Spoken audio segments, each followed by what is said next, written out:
This one was specific because I feel like that everybody had such a relationship to the source material, and I made a trip down to Monroeville, where Harper Lee was born.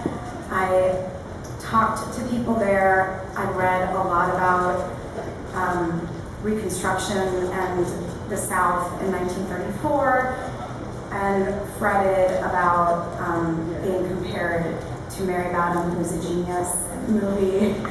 And then we started work, and Bart and Aaron were really, really helpful in sort of guiding where we went.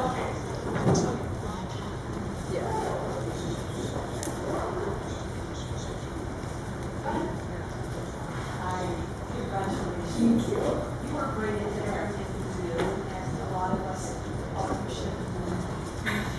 But it almost seems like an angel came down and scooped you up and put you where this play was being cast. All the things from reading the story of the film backstage, the same day. And then to come to this. What was going through your heart? Everybody was talking about the way the face because it was just such a disaster.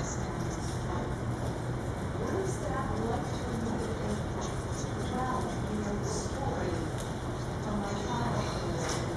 Did you feel the importance of it? It's funny, when the play was announced, I remember thinking, like, what little lucky 8-year-old girl is going to get to play that part.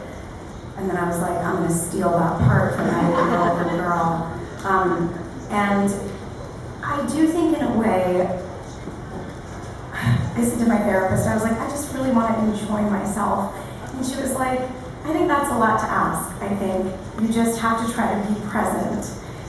And this process, every step of it has felt like if I just showed up and did the work, the fruits of the labor were rewarded. And there have certainly been times in my life where that has not been true, and I watch people all around me working so hard, and it doesn't always get rewarded. But I do think in this moment I feel enormously lucky, and like many other forces in my life are at play.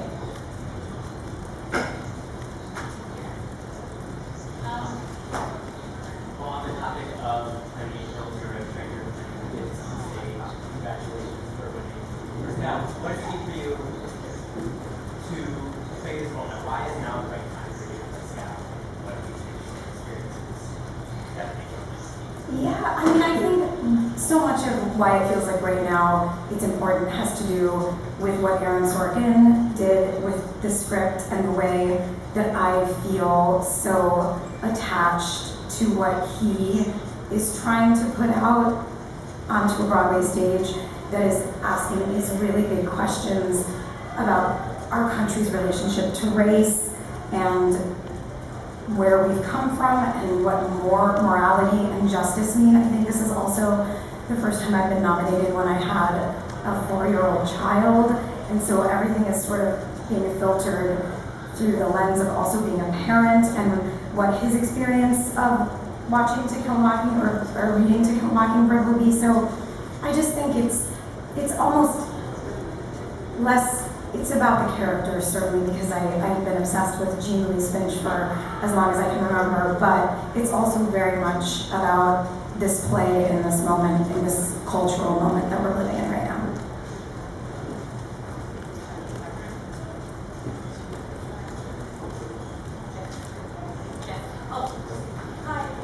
What's it mean to you to win the award today and kind of the pressure of sort of playing this huge role that you've got as activists? I think it's enormously meaningful, mostly because this role does feel so tied to who I am and what my parents brought me up with, and so it feels like a reward, not just for me, but to my parents and to my grandparents who were such fighters for social justice. And then for myself, I just think, somebody asked me, they were like, do awards matter? And I was like, well, I'll let you know when I get one. So I'll have a better answer to that now. I'm pretty fucking excited. So that's where I am right now. How did finding one spelling bee? We're so happy. Never, I didn't come in second. Tell me what advice you have for young performers getting involved in these. I think my experience has been that, and this was something that my mother, I think, laid the way for, that if you can work really hard and support the people around you, you will have a wonderful time in this career.